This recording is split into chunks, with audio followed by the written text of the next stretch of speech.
মান্দাই ললিত বাজার থেকে জিরানিয়াস্থিত এনআইটি আগরতলা হয়ে আরও বেশ কয়েকটি জায়গায় যাওয়ার সংযোগকারী রাস্তাটির বেহাল অবস্থা এবং এই বেহাল অবস্থায় রাস্তাটি পড়ে থাকলেও সংস্কার সাধন করা হচ্ছে না। রাজ্যের বিভিন্ন জায়গায় এই বেহাল রাস্তার চিত্র প্রায়শই সংবাদ মাধ্যমে উঠে আসছে এবং রাস্তার বেহাল অবস্থার কারণে মানুষের ভোগান্তির চিত্রও আপনাদের সামনে উঠে আসছে, কিন্তু এরকম বেহাল রাস্তার সংস্কার সাধন হচ্ছে না বলে প্রায়শই অভিযোগ উঠছে। এবার মান্দাই ললিত বাজার থেকে জিরানিয়াস্থিত এনআইটি আগরতলা বোরখা হাসপাতাল হয়ে পাটনি যাওয়ার রাস্তা বেহাল অবস্থায় পড়ে রয়েছে। সেই বেহাল রাস্তাটির চিত্র আপনাদের সামনে আমরা স্ক্রিনে তুলে ধরছি। আপনারা দেখতে পাচ্ছেন কি দুরবস্থার মধ্যে দিয়ে আছে এই রাস্তাটি। এটি মান্দাই ললিত বাজার থেকে জিরানিয়া এনআইটি আগরতলা হয়ে বোরখা হাসপাতাল হয়ে পাটনি যাওয়ার রাস্তা। প্রতিদিন হাজার হাজার মানুষ স্বভাবত এই রাস্তা দিয়ে যাতায়াত করছেন। রাস্তায় বড় বড় গর্ত হয়ে মরণ ফাঁদে পরিণত হয়ে রয়েছে রাস্তাটি। আপনারা স্ক্রিনে দেখতে পাচ্ছেন সেই চিত্র। ফলে সামান্য বৃষ্টি হলেই জল জমে একাকার এবং মানুষকে দুর্ভোগ পোহাতে হচ্ছে চলাচলের সময়। হাসপাতাল হোক, বোরখা হাসপাতাল বা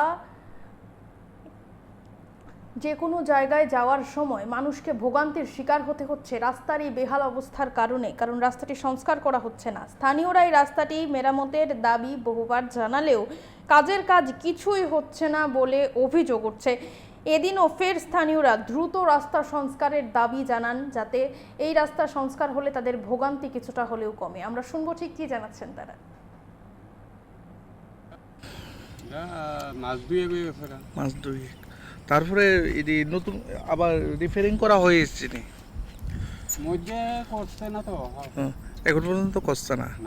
এই রাস্তা কইতে কই আসা যাওয়া করতে পারে? এটা ললিত বাজার যা, ললিত বাজার থেকে এনআইটি যা, এটা বুড়াখাও যাওয়া যায়, বোরখা হাসপাতালে, হ্যাঁ এদিকে অনেক যাওয়া যায় পাটনি পর্যন্ত। এই একটি রাস্তা শর্টকাট তাই তো। সরকার কি বলবো কো, করবো ক সরকার তো সেই কইব, আমরা তো করাইতে আছি, ইদি করাতে আছে, ইদি করাইতে আছে। আমি তো সেদিকে কমে আসা যাওয়া করি,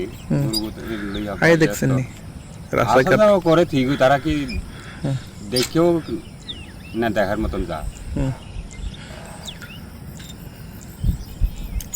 এই জায়গাটার নাম হলো চকবস্তা।